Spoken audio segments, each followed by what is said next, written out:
बिस्मिल्लाहिर्रहमानिर्रहीम, अस्सलाम वालेकुम।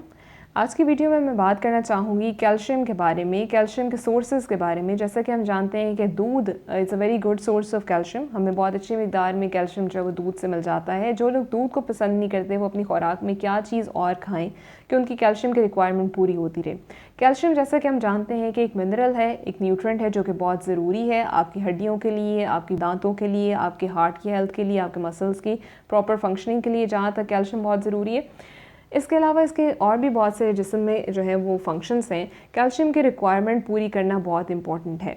कैल्शियम अब हम किस तरह से पूरा कर सकते हैं? आप अगर दूध लेते हैं तो हमें बहुत अच्छी मिकदार में कैल्शियम मिल जाता है। जो लोग दूध को पसंद नहीं करते वो दही का इस्तेमाल कर सकते हैं, चीज़ का इस्तेमाल किया जा सकता है। चीज़ के अंदर अगर हम पार्मेसान चीज़ की बात करें तो वो तकरीबन 33% तक आपकी जो डेली रिक्वायरमेंट होती है 33% तक हमें चीज़ से वो पूरी हम कर सकते हैं। इसके अलावा जो सॉफ्ट चीज़ें हैं उसके अंदर इतनी अच्छी मिकदार में कैल्शियम मौजूद नहीं होता। डेयरी प्रोडक्ट्स की हमने बात करी कि मिल्क, योगर्ट चीज़ में मौजूद है। योगर्ट की अगर हम बात करते हैं तो जहाँ पर इसमें हमें कैल्शियम भी मिल रहा है, प्रोटीन भी मिल रहा है। इसके अलावा इसके अंदर प्रोबायोटिक्स भी मौजूद है। प्रोबायोटिक्स मतलब हेल्दी बैक्टीरिया भी पाया जाता है जो कि आपके डाइजेस्टिव सिस्टम के लिए भी बहुत ज़रूरी है, डाइजेस्टिव सिस्टम की हेल्थ के लिए बहुत अच्छा होता है। इसके अलावा अगर हम बात करते हैं नॉन डेयरी प्रोडक्ट्स की तो जो सीड्स हैं, बहुत तरह के सीड्स के अंदर भी बड़ी अच्छी मिकदार में कैल्शियम पाया जाता है। जैसे कि पॉपी सीड्स हैं, पॉपी सीड्स का 1 टेबल स्पून तकरीबन आपकी डेली रिक्वायरमेंट का 13% तक पूरा कर देता है। इसी तरह से अगर हम सेसमी सीड्स की बात करते हैं, तिल की बात करते हैं, तो उसके अंदर भी 1 टेबल स्पून जो तेल के होते हैं वो हमें तकरीबन हमारी जो डेली की रिक्वायरमेंट है उसका 9% तक हमें 1 table spoon of sesame seed से मिल जाता है कैल्शियम का। इसके अलावा चिया सीड्स जैसे आजकल बहुत ज़्यादा रिकमेंड किए जाते हैं, वेट लॉस के लिए भी उनका इस्तेमाल किया जाता है। तो चिया सीड्स में भी अच्छी मिकदार में कैल्शियम जो है वो पाया जाता है। ये हमने बात कर ली सीड्स की। अगर हम नट्स की बात करते हैं तो आमंड जो बादाम है उसके अंदर सबसे ज़्यादा बाकी नट्स के निस्बत सबसे ज़्यादा जो है वो बादामों में कैल्शियम पाया जाता है। जो बादामों का 1 आउंस है, मतलब 22 जो बादाम है तकरीबन, वो हमें हमारी जो डेली रिक्वायरमेंट है उसका 8% तक पूरा कर सकते हैं। 8% तक हमारी डेली रिक्वायरमेंट का हम एक आउंस ऑफ जो बादाम है उससे हम हासिल कर सकते हैं। इसी तरह से ड्राइड फ्रूट्स की अगर हम बात करते हैं तो ड्राइड जो अंजीर होती है, जो फिग्स होती हैं, उसके अंदर भी अच्छी मिकदार में कैल्शियम है। बहुत ज़्यादा अच्छी मिकदार में तो हम बात नहीं कह सकते, लेकिन कंपैरेटिवली बाकी जो ड्राई फ्रूट्स हैं उसके निस्बत अंजीर में अच्छी कैल्शियम जो है वो पाया जाता है। 1 आउंस जो अंजीर का है, जो ड्राइड अंजीर का है, वो तकरीबन हमारी डेली रिक्वायरमेंट का 5% तक पूरा कर देता है।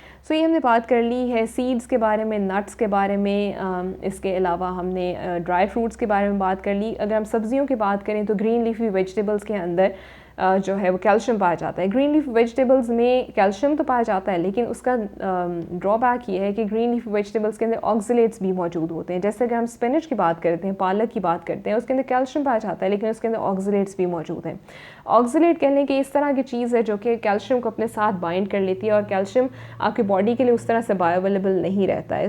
कैल्शियम की जो रिक्वायरमेंट है वो हम सब्जियों से हाली खा के पूरा नहीं कर सकते। ऑक्सीलेट्स जो हैं वो कैल्शियम को बाइंड कर लेते हैं। इसके अलावा अगर हम बात करती हैं कुछ मछली की, तो मछली की भी कुछ ऐसी किस्म है जिसके अंदर अच्छी मिकदार में कैल्शियम पाया जाता है। जैसे सार्डीन है, या इसके अलावा जो हमारे पास कैंड सामन है। कैंड सामन, ये सारी मछलियाँ तो बेशक हमारे यहाँ बहुत ज़्यादा इस्तेमाल में नहीं आती, लेकिन क्योंकि उसके अंदर जो एडिबल उसकी बोन्स हैं, ये हमें एक अच्छा कैल्शियम का सोर्स है। मछली के अलावा अगर हम दालों की बात करते हैं तो दालों और लोबिया में से सफ़ेद लोबिया जो है वो हमें कैल्शियम का एक अच्छा सोर्स है। सफ़ेद लोबिया से भी हमें अच्छी मिकदार में जो है कैल्शियम मिल जाता है। इसके अलावा आपने वेट लॉस के लिए मसल्स बनाने के लिए जो है बहुत ज़्यादा हम सुनते हैं कि बॉडी बिल्डर्स को रिकमेंड किया जाता है कि वे प्रोटीन का इस्तेमाल करें। वो लोग मसल्स के अलावा भी जो लोग चाहते हैं कि अपनी कैल्शियम के रिक्वायरमेंट को किसी नॉन डेयरी प्रोडक्ट से पूरा कर सकें, उनके लिए भी जो है वो वे प्रोटीन बहुत अच्छा है।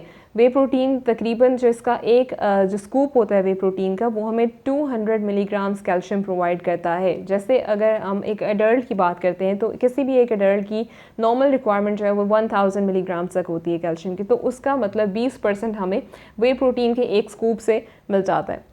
वे प्रोटीन के अलावा अगर हम बात करते हैं तो हमारे बहुत सारे ऐसे फूड प्रोडक्ट्स हैं जो कि फोर्टिफाई किया जाता है उनको कैल्शियम से, मतलब उसके अंदर कैल्शियम जो है वो ऐड किया जाता है।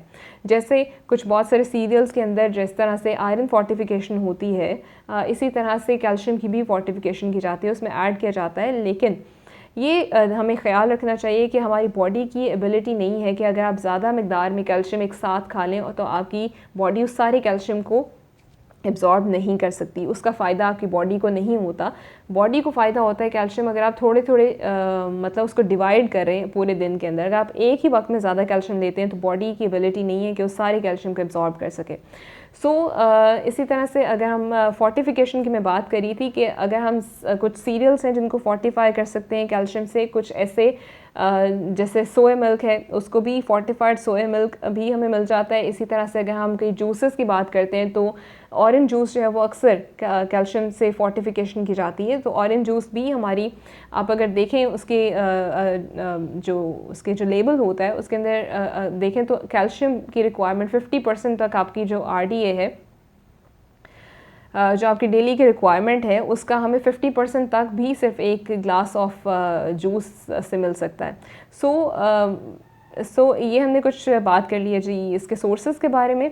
अब अगर हम कैल्शियम की बात करते हैं तो हमें कोशिश यही की जानी चाहिए कि हम अपनी कैल्शियम की जो रिक्वायरमेंट है वो डाइटरी सोर्सेज से पूरा करें। अगर आप अपनी खुराक को नहीं लेते प्रॉपर तो आप सप्लीमेंट्स जो हैं वो ले सकते हैं, लेकिन सप्लीमेंट्स का, कैल्शियम के सप्लीमेंट्स अगर हम ज़्यादा देर तक लंबे अरसे तक इस्तेमाल करते हैं तो इसके भी बॉडी को जो है वो नुकसान होता है। और इसके बारे में इंशाल्लाह एक और वीडियो जो है वो मैं बनाऊँगी कि कैल्शियम का अगर आप सप्लीमेंट बहुत ज़्यादा देर तक इस्तेमाल करते हैं तो उसका क्या इफ़ेक्ट होता है।